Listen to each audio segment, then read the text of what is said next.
If you don't make me feel the way that this primer makes me feel, I don't want you. If you're new here, hi, my name is Miss Megan Robinson, and you might not know this, but I've worked for MAC for 12 years.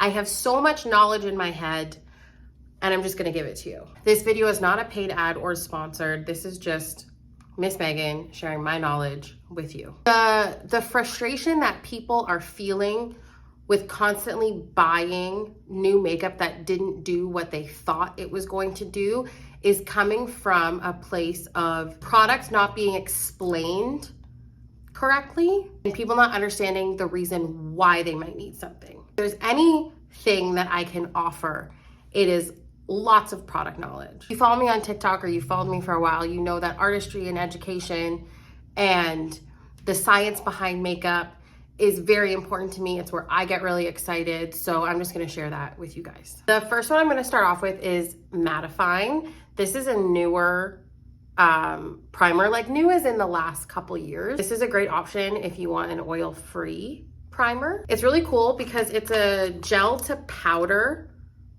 formula. So super, super lightweight, and then turns to that powder finish to mattify on the skin. And if you ever wanted to test it, like if you see it in person, always test pore filling or mattifying primers on this inside portion of the hand. It's the best place to kind of test out fine lines and softness, like right before your eyes if you're not gonna put it on your face. So 12-hour oil control, 6-hour like smoothness for texture on the skin, and it's something like 8-hour pore control. The way that it's formulated, there's powders in there that are made to absorb the excess sebum without absorbing too much of like the natural hydration that's supposed to happen on the skin, so that this keeps everything really balanced. Something that I really need to point out, like in the industry, is that we're kind of past the old school formulas of things that are matte or oil controlling, where they're like so heavy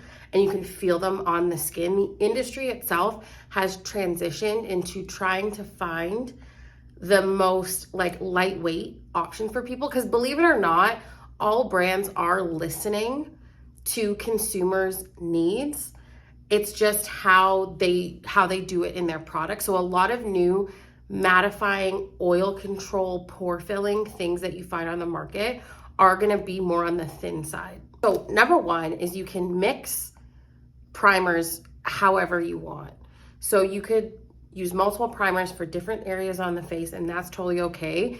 This one I find is great for either the areas that get really oily or where you might have a little bit more texture. So you might find that you use this one just in these areas here, not so much along here or like the perimeter of the face.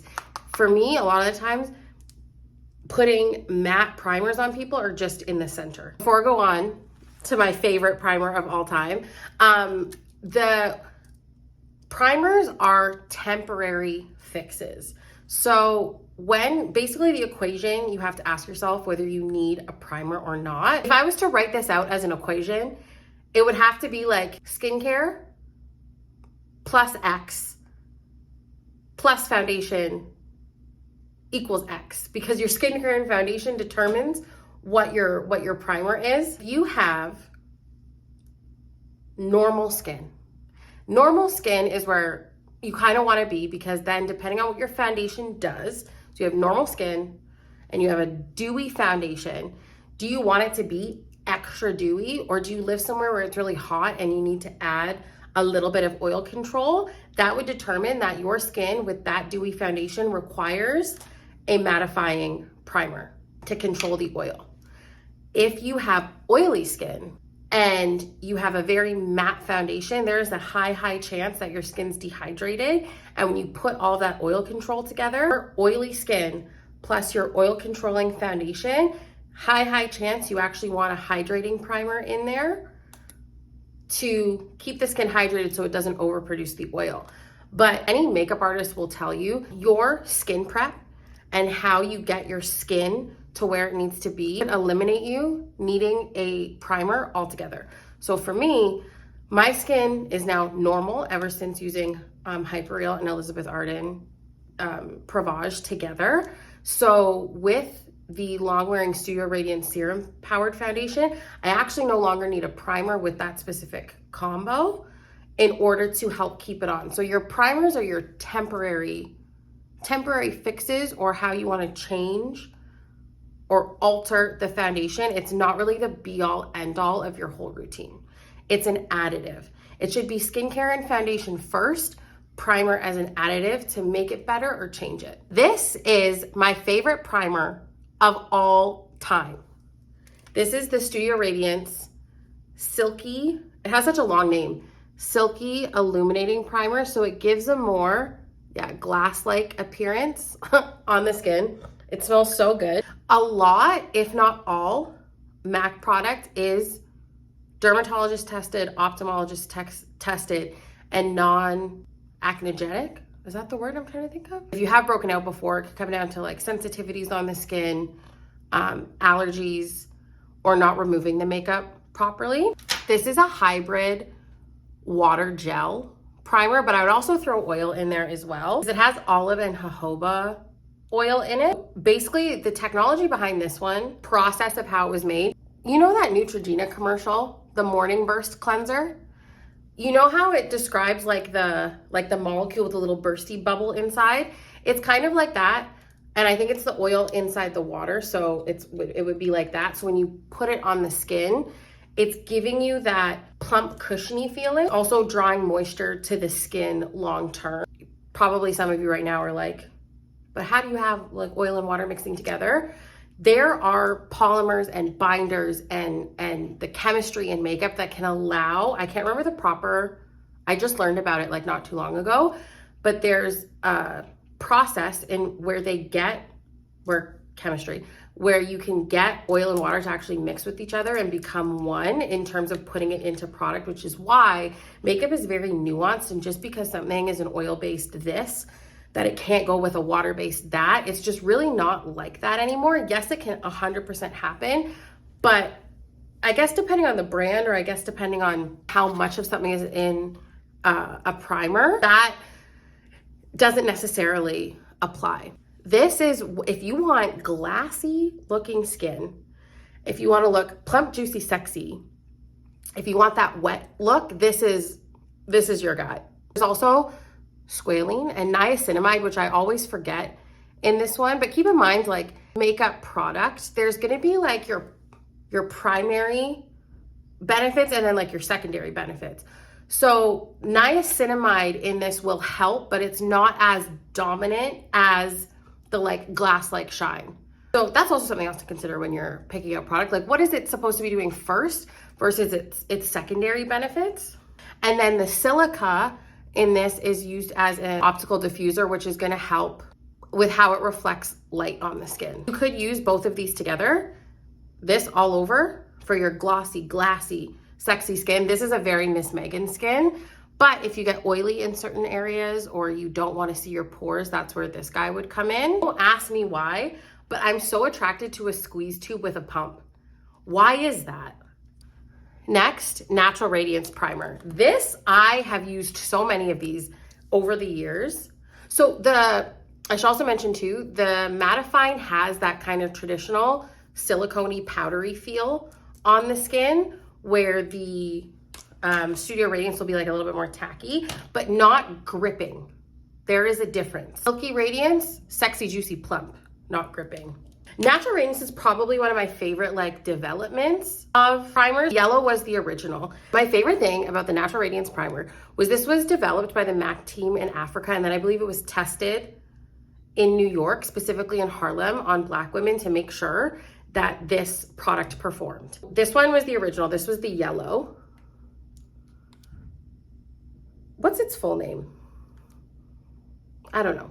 This was a gel emulsion. The concerns that were trying to be addressed were skin types that A, the product didn't go ashy, and B, controlling oil while still identifying hydration needs. Illuminating pearlescent powder in this, which gives its radiance. So I think that's like overly glittery. Rosemary, barley, and shea butter as their hydrating ingredients. My favorite, I wore this. I actually did have a more I was like oily, dehydrated for a really long time, and I really needed that balance. And this is actually, now that I'm thinking about it right now, this is what I wore for so long until Hyperreal came out, including the Studio Radiance, and that kind of brought me to where I needed to be. But in order to make my foundation work, I had to use this. So for oil control and helping with the like texture and surface of the skin, it was chestnut extract, willow bark extract, and salicylic acid. So the other reason that I really liked this too was if you did have any bits of like acne tendencies on the skin, I found when you were wearing a lot of makeup and you put this, I had less of a chance of getting like any little spots on my skin. This one was like jam-packed with stuff, which is also why I really liked it too. Vitamin C and vitamin E, which acted as antioxidants, and then caffeine acts as an anti-irritant in the skin. Caffeine is also in Fix Plus. So when you look at that from a soothing perspective to help your skin, that's why I liked it. Glycerin pulls moisture from the air, and squalene is in this as well. So you'll realize too, ingredients can cross over each other within a brand, and that's why things can work so well within the same brand, which I've talked about in other videos before. And then I can never pronounce this.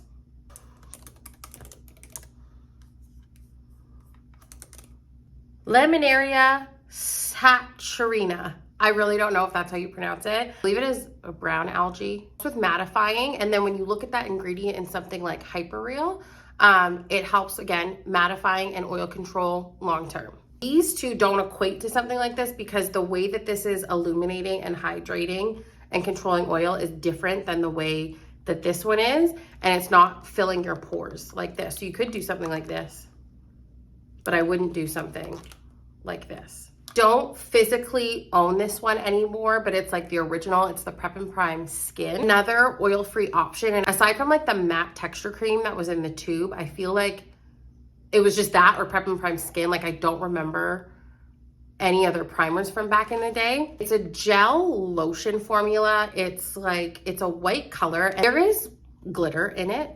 But because it's an oil-free product and it's a lotion, it's really, really lightweight, and the glitteriness that you see is gonna act more as like light reflectors, where you're still gonna get a little bit of a natural glow without glossiness on the skin or without that wet look.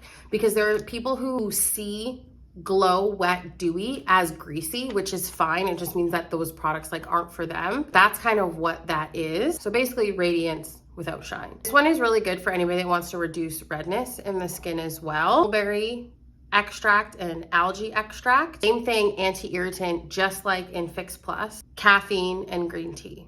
Okay, next, TIMECHECK lotion. This is a big primer for Elmo. This is probably one of the most underrated MAC products.